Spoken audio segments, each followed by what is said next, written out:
people who are 70 years and up. A good chunk of the population here, about 3 million plus, fall into that category here in the state of Florida. So he really just wanted to make that priority known. And Brianna, you know, the feds admitted a couple of days ago that they made these errors about the supplies of the vaccine doses. Are officials there in Florida worried about a limited supply and a supply not coming in time for the projections that they made there in the state?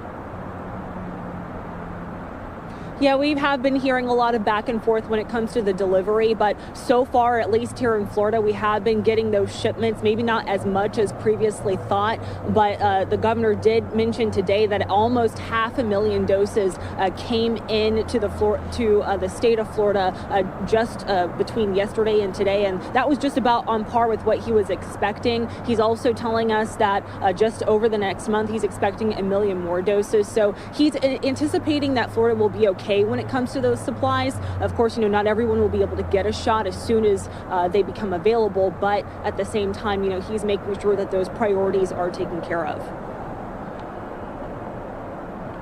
And Brianna, just lastly for you, you know, we cover all of these updates on the coronavirus here on News Now from Fox daily, but give our viewers a sense of where it stands in the state of Florida, you know, case numbers, hospitalization rate, deaths. Is it improving or is it kind of stagnating? What's the latest?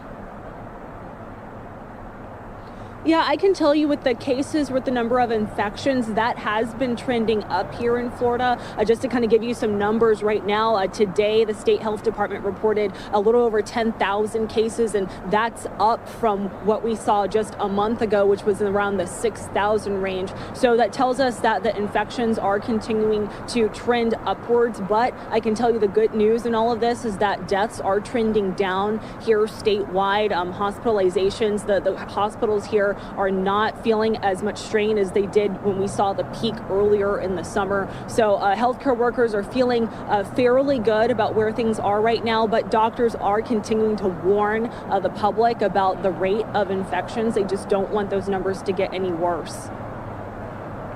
And, you know, I just thought of this, Brianna. I forgot to ask you, but is there any talk of Governor DeSantis getting the vaccine soon? You know, we saw some governors get it today. Governor Abbott of Texas. Has he talked about that at all? I don't know if you can offer anything on that. Yeah, Governor DeSantis hasn't really spoken about himself getting the vaccine. He's mainly focused his priority on what's happening next for the public. He just really wants people to be as up to date about what the next step is for when everyone here in the state of Florida will be able to get the vaccine. All right, Brianna Arredondo there live for us in Tampa, Florida. We thank you so much for joining us here on News Now from Fox. We'll see you again.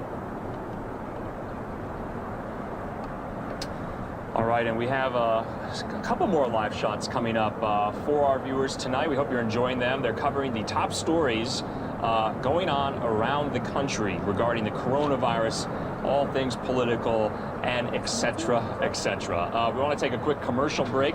I'm Andrew Kraft. I want to thank you for joining us here. So we'll see you back in 2 minutes on News Now from Fox.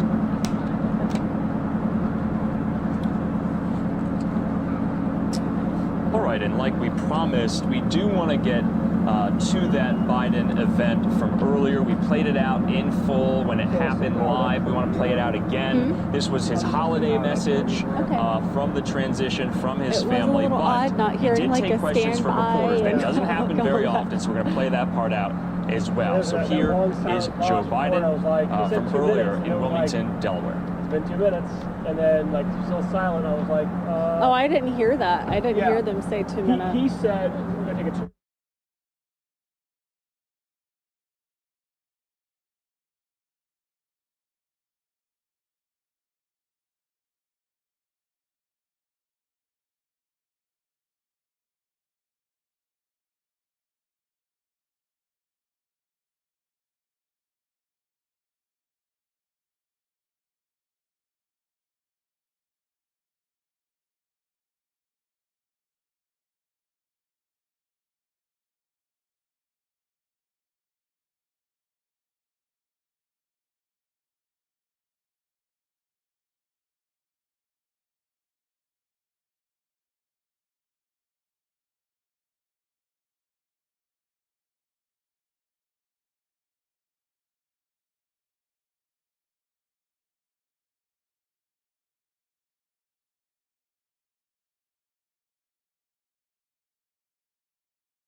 And as promised, we will play that Biden a message, that holiday message from Wilmington, Delaware from earlier. So in case you missed it, here's what he had to say.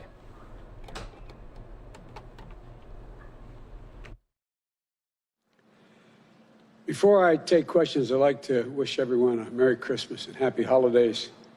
This has been one of the toughest years we've ever faced as a nation.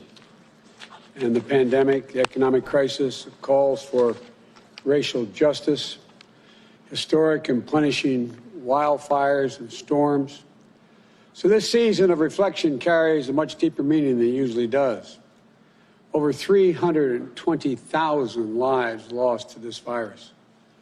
And Jill and I send our prayers, as I'm sure all of you do, to all who are facing this dark winter with an empty seat at the dinner table, where a loved one used to sit and talk and laugh and reminisce. Our hearts go out to all of you who have fallen on hard times, through no fault of your own, I might add. Unable to sleep at night, weighed down with the worry of what tomorrow will bring for you and for your family.